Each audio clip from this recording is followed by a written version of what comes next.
여러분 안녕하십니까? 뉴스투데이 제주입니다. 일본 정부가 당장 다음 달부터 우리나라 수산물에 대한 안전성 검사를 대폭 강화하겠다고 발표했습니다. 우리 측 후쿠시마 수산물 수입 규제와 관련해 WTO 소송에서 패소한 데 대한 보복 조치인데요. 일본 수출에 의존하는 제주 넙치 양식업계엔 비상이 걸렸습니다. 김찬년 기자가 보도합니다. 제주 애월읍의 한 양식장입니다. 이곳에서 생산되는 넙치의 30%가량은 일본으로 수출됩니다. 일본 정부가 오늘 우리 수산물의 안전성 검사를 강화하겠다고 발표하면서 벌써부터 걱정이 이만저만이 아닙니다. 그런데 만약에 이런 검역 규제로 인해 가지고 이 수출마저 이제 중단이 된다면 그 양식 산업 자체가 지탱하기 어려울 거라고 제가 생각이 됩니다. 일본 정부는 당장 다음 달부터 넙치와 성게, 조개류 등 우리나라 수산물에 대한 안전성 검사 대상을 20에서 40%로 대폭 확대하기로 했습니다. 여름철 식중독 발생을 우려한 자국민의 건강을 위한 조치라고 밝혔지만 일본 언론조차도 후쿠시마 수산물과 관련한 세계 무역기구 WTO 분쟁에 패소한 보복 조치로 보고 있습니다. 국내 넙치 생산의 90%를 차지하는 제주적 양식업계는 당장 발등에 불이 떨어졌습니다. 지난 10년간 일본이 수산물 수입 규제를 강화해온 탓에 일본 수출 물량이 절반으로 줄었는데 이번 조치로 아예 수출길이 막힐 수도 있다는 겁니다. 한번 적발되면은 그 일본 정부에서 그 양식장에 대해서는 명령을 내립니다. 그 명령 검사는 전체 그 검사를 해야 되기 때문에 사실상 그 일본의 수출이 불가능합니다. 국내 소비 부진에 따른 가격 폭락으로 이미 큰 어려움을 겪고 있는 가운데 그나마 괜찮았던 일본 수출길까지 차질이 예상되면서 도내 넙치 양식업계는 이중고를 겪게 됐습니다. MBC 뉴스 김찬년입니다. 비자림로 화강공사 현장에 멸종위기 생물이 서식한다는 주장에 환경당국이 공사 중단을 요구했습니다. 영산강유역 환경청은 비자림로에 서식하고 있는 멸종위기종을 조사하고 보호 조치를 마련해 다음 달 28일까지 제출하라고 제주도에 주문했습니다. 최근 환경청과 시민단체 등은 공사 현장을 모니터링한 결과 팔색조와 애기뿔 쇠똥구리 등 멸종위기종이 서식할 가능성을 확인했습니다. 제주포럼 이틀째 공식 개막식과 함께 세계 지도자들이 모여 동북아 평화를 논의하는 자리가 마련됐습니다.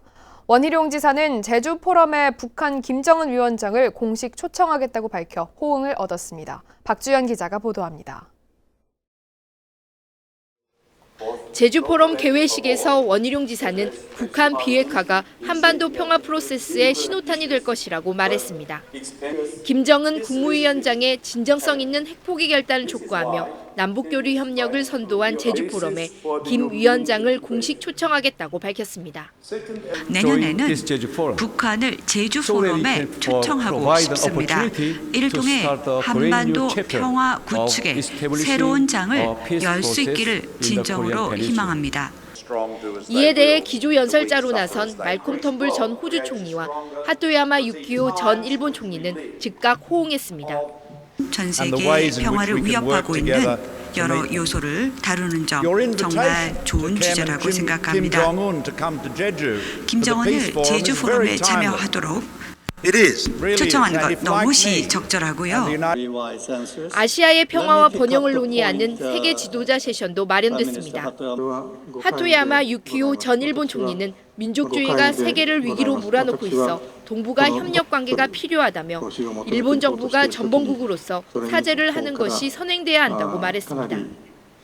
상대방의 나라가 더 이상 사죄를 안 해도 된다라고 하는 말을 할 때까지 정말 진심으로 사죄하는 그런 어떤 행위를 계속적으로 이어나가는 것이 중요하다고 생각합니다.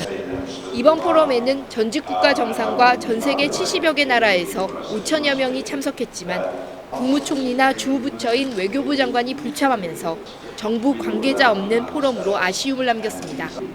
MBC 뉴스 박주연입니다. 준공 이후에 분양이 안 된 제주 지역 주택이 역대 최대치를 기록했습니다. 국토교통부에 따르면 지난 4월 말 현재 제주도 내 미분양 주택은 1,245호로 한 달 전에 비해 18호 늘었습니다.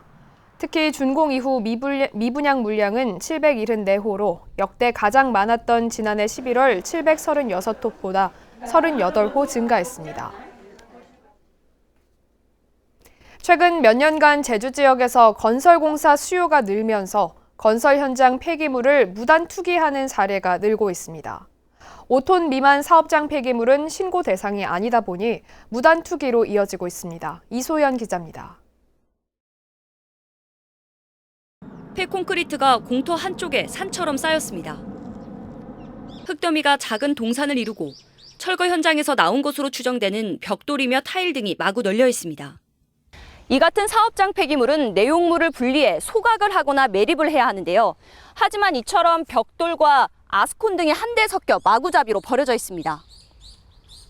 인근의 또 다른 공터에도 건설 자재들이 버려져 있습니다. 곳곳에 무단 투기된 폐기물이 쌓이면서 인근 주민들의 불편도 커져갑니다. 창문을 못 열어놓고요. 문을 열면은 흙먼지가 확 날려 들어와서 바람 불면은 그냥 눈에 보여요, 먼지가. 그 다음에 문을 열고 어디 갔다 오면은 방 안이 그냥 먼지로 가득 그냥 쌓여 있어요. 제주시가 야적 현장에서 발견한 전단지 등을 근거로 조사한 결과 건설 현장에서 폐기물 처리업체에 위탁 처리한 쓰레기가 무단 투기된 것으로 확인됐습니다. 무허가업체들이 좀 싸게도 처리해주겠다고 이렇게 얘기도 할 수 있는 부분도 있고, 처리 비용들이 점점 좀 비싸지는 부분도 있고, 아무래도 타선이 안 맞으니까 그렇게 되는 경우도 있거든요. 조례에 따라 5톤 미만 쓰레기는 별도 신고 없이도 처리가 가능하다 보니 톤당 30만 원가량 소요되는 처리 비용을 아끼려는 업체들이 무단 투기하는 것으로 보입니다.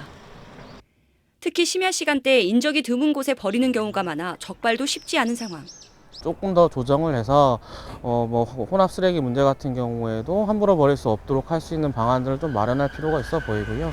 더 중요한 거는 어쨌든 사업자에 대한 교육이라든가 홍보도 좀 잘하고 단속도 잘해서 이런 문제가 좀 발생하지 않도록 미연에 방지하는 부분이 좀 필요할 것 같습니다. 제주 전역이 쓰레기 문제로 몸살을 앓는 가운데 보다 강화된 폐기물 처리 규정과 단속 강화가 시급해 보입니다. MBC 뉴스 이소연입니다.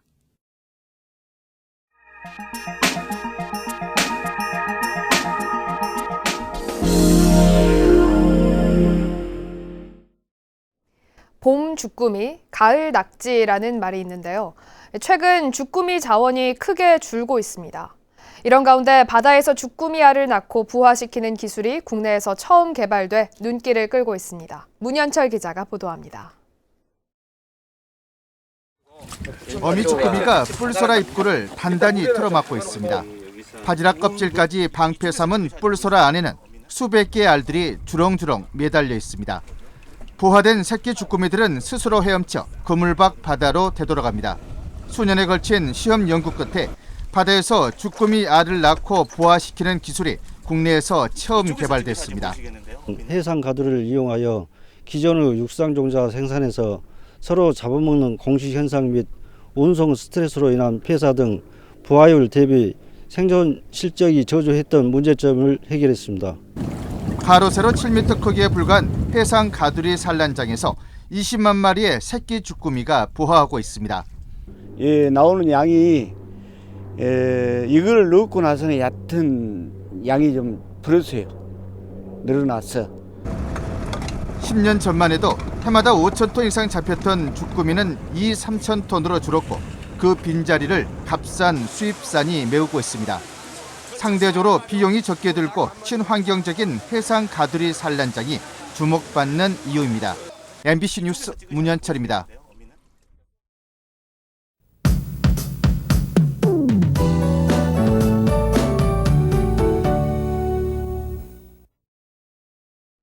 오늘 새벽부터 제주에는 빗방울이 떨어지고 있는데요. 오늘 오전까지 5mm 미만의 비가 내리다 그치겠습니다.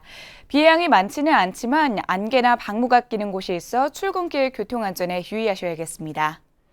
이 비가 오면서 더위는 주춤합니다. 현재 기온은 18도로 선선하게 시작하고 있고요. 한낮 기온은 23도에 머물면서 어제보다 3도 정도 떨어지겠습니다. 다음은 자세한 지역별 날씨입니다. 오늘 아침 기온 어제보다 1에서 3도 정도 낮습니다. 북부 17도, 서부와 동부 16도, 남부 18도를 가리키고 있습니다. 한낮에는 북부 23도, 서부 21도, 남부와 동부 22도에 그치겠고 오후에는 구름이 많겠습니다. 현재 섬 지역은 16도를 보이고 있고 낮 기온은 21도 내외로 예상됩니다. 바다의 물결은 1m 안팎으로 낮게 일겠고요. 짙은 해무가 끼는 곳이 있겠습니다. 이 시각 제주공항에는 빗방울이 떨어지고 있지만 시정이 나쁜 편은 아닙니다. 항공기 결항 소식도 없는 상태입니다. 주간 날씨입니다. 주말에는 대체로 구름 많은 날씨가 이어지겠고요. 다음 주에는 또다시 초여름 더위가 찾아오겠습니다. 날씨였습니다. 선거법 위반 혐의로 기소된 임상필 도의원의 배우자가 징역형을 선고받아 임 의원이 당선 무효 위기에 처했습니다. 제주지방법원 제2형사부는 공직선거법 위반 혐의로 기소된 임상필 도의원의 배우자 61살 김모 씨에 대해 징역 1년에 집행유예 2년을 선고했습니다. 김 씨는 지난해 지방선거를 앞두고 남편을 지지해달라며 선거 구민과 미등록 선거사무원에게 금품을 제공한 혐의로 기소됐습니다. 김 씨가 300만 원 이상 벌금형을 선고받아 형이 확정되면 임상필 도의원은 당선 무효가 됩니다. 주 제주 일본 총영사관에 근무하는 수석 영사의 아내가 음주운전 사고를 내고 도주하다 경찰에 붙잡혔습니다. 제주 서부경찰서는 음주운전 사고를 내고 도주한 혐의로 주 제주 일본 총영사관에 근무하는 수석 영사의 아내 47살 A씨를 입건했습니다. A씨는 지난 27일 저녁 제주시 연동에서 혈중 알코올 농도 0.125% 상태로 운전하다 사고를 내고 500m가량 도주하다 사고 차량 차주에게 붙잡혔습니다. 서귀포시 모 요양원에서 90대 노인을 학대한 사실이 확인됐습니다. 서귀포시는 지난 21일 모 요양원에서 90대 노인의 얼굴에 멍자국이 발견됐다며 학대 의심 신고가 접수돼 조사한 결과 거동이 불편한 노인을 밤사이 5시간가량 방치해 침대에 부딪혀 난 상처로 확인됐습니다. 서귀포시는 해당 요양원을 행정처분할 방침입니다. 제주시 봉계동과 서귀포시 색달동 쓰레기 소각장이 연장 운영됩니다. 제주도는 오는 11월 동복리 환경자원순환센터 소각장이 준공되지만 봉계동과 색달동 소각장에 처리하지 못한 쓰레기가 15만 톤에 이르고 쓰레기 발생도 증가해 운영을 지속할 수밖에 없다고 밝혔습니다. 봉계동과 색달동 소각장은 환경자원센터 추진에 따라 당초 내년 말까지만 운영될 예정이었습니다. 말을 관리하는 마필관리사들이 조교사 개별 고용에서 조교사협회 고용으로 전환돼 고용 불안정 문제가 일단락됐습니다. 제주경마장 조교사협회와 한국노총 제주본부는 협약식을 열어 마필관리사 106명 전원을 다음 달 1일부로 협회 일괄 고용으로 전환하기로 결정했습니다. 제주 지역 개별 공시지가 상승세가 다소 주춤했지만 전국 17개 시도 가운데에서는 세 번째로 높았습니다. 국토교통부가 발표한 올해 1월 1일 기준 제주 지역 개별 공시지가는 지난해보다 10.7% 올라 전국 평균 8.03%보다 2.4%포인트 웃돌았습니다. 제주 지역 개별 공시지가는 2016년 27%, 지난해 17% 상승하는 등 상승폭은 다소 줄었습니다.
뉴스투데이 제주였습니다. 여러분 고맙습니다.